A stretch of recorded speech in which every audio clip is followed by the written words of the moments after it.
Hi mga kalinlin! Andito na naman po tayo, Islandski Vlog, ang Bicolanang Oragon! Kumusta po kayo dyan? Magandang hapon dito sa UAE, magandang gabi sa Philippines! Sana po nasa mabuti kayong kalagayan dyan. Tara po, samahan niyo po ako. Pupunta po ako sa Bacala, yung maliit na grocery lang po para po bumili ng itlog para po sa panghalo sa aking lulutuin. Tara po, samahan niyo po ako.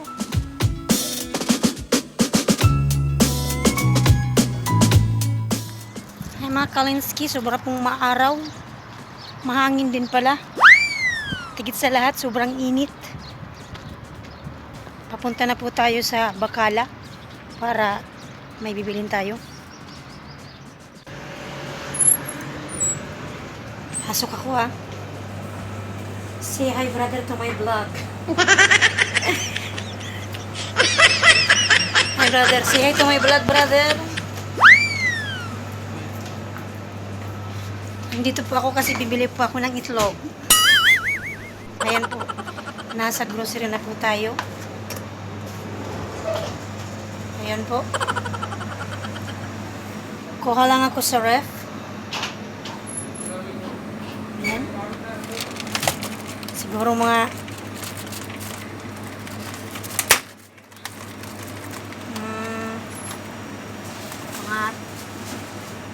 ibang peraso siguro.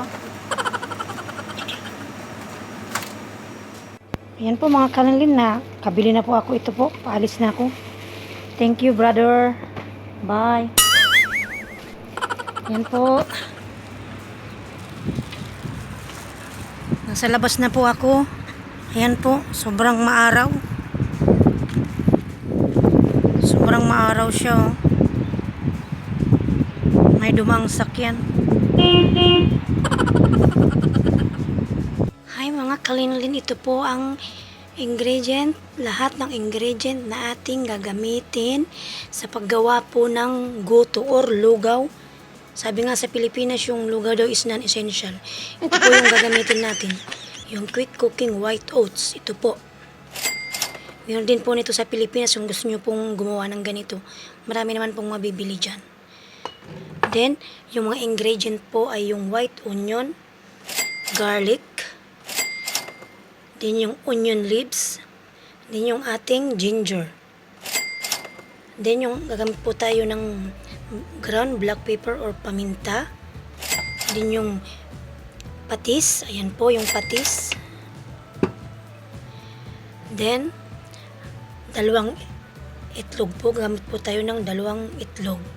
Then po yung ating chicken. Ito po yung panghalo natin. Then lalagyan po natin siya ng ito po, water. Then, yung ating pong pampalasa ay ang chicken or cube. Tara mga kalinlin, samahan nyo na po ako at tayo po ay magluluto na. Ayan po, mainit na po ang ating kaldero. So ngayon po, lalagyan na po natin siya ng cooking oil. Ayan.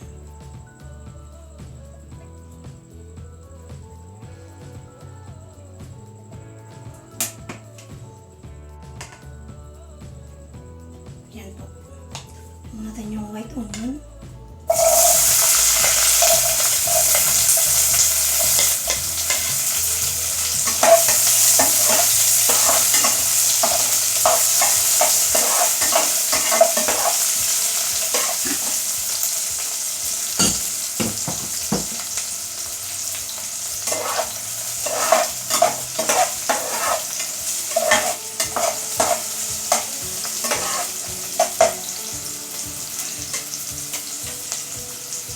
Lagay ko na po yung ating garlic.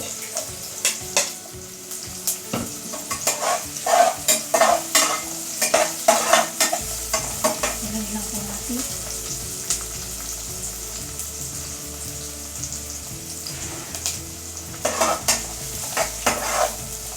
Lagay lang po natin yung mga 2 minutes. Lagay na po natin yung ginger.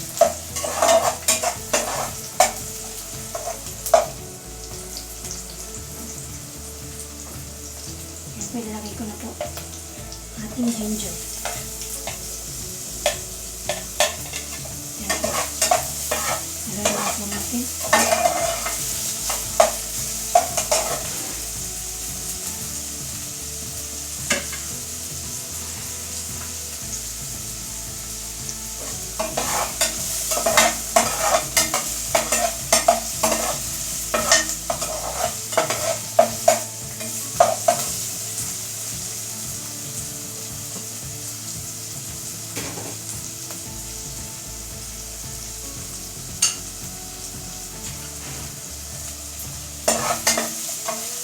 Ilagay ko na po yung ating chicken.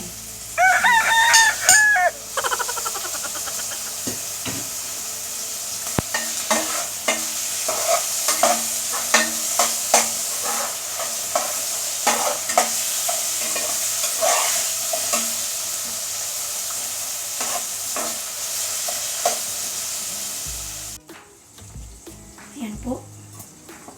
Na natin. Nalagyan po natin siya ng isang kutsaritang patis. Ayan po.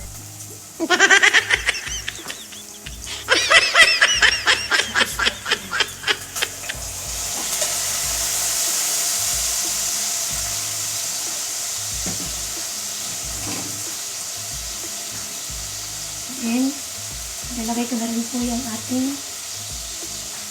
chicken nor cube.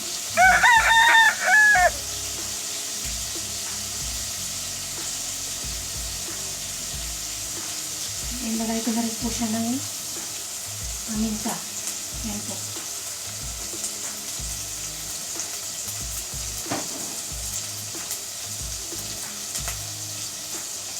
Then, haluin muna po natin siya.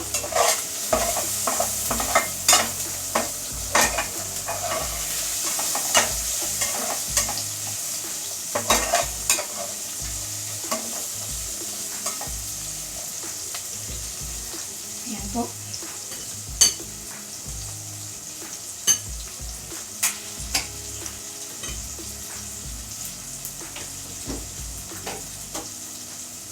So ngayon po, ilalagay na po natin yung Quaker Oats. Ito po siya. Ayan po. Ayan siya. Ilalagay na po natin. Ayan. 4 na kutsarita po yan. Ayan, haluin muna po natin.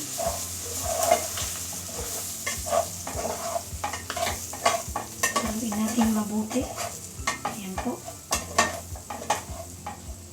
Ito yung itsura niya.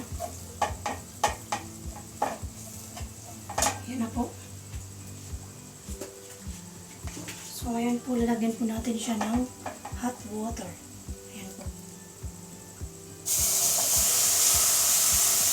Ito ay hot water. Ayan po.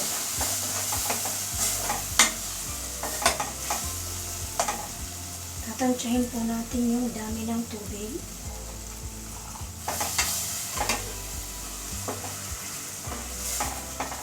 Ayan na po siya.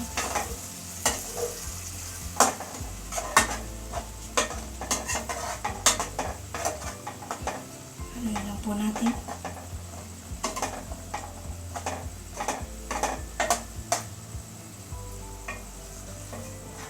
Tansyahin po natin yung tubig kasi po yung iba po kasing Quaker Oats is maalsa.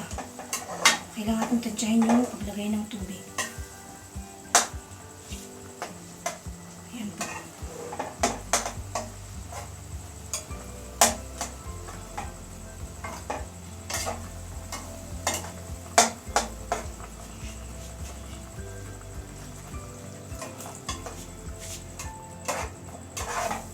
Haluin lang po natin.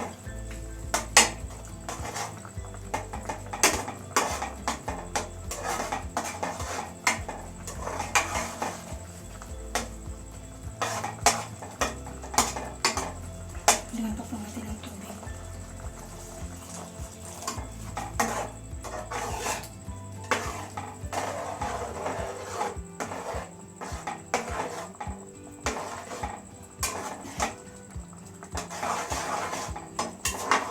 Haluin lang po natin na maigi.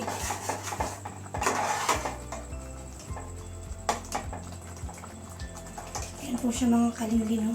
Ayan po.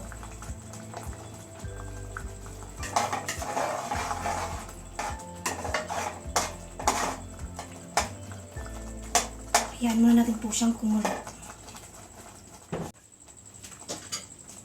Mga kalingin, po luto na po ang ating lugaw na oats. Ayan po. Ayan po siya. Ayan po. Luto na po siya. So pwede na po siyang iserve. Try nyo na po mga kalinlin. Napakasarap po. Ayan po. Ayan.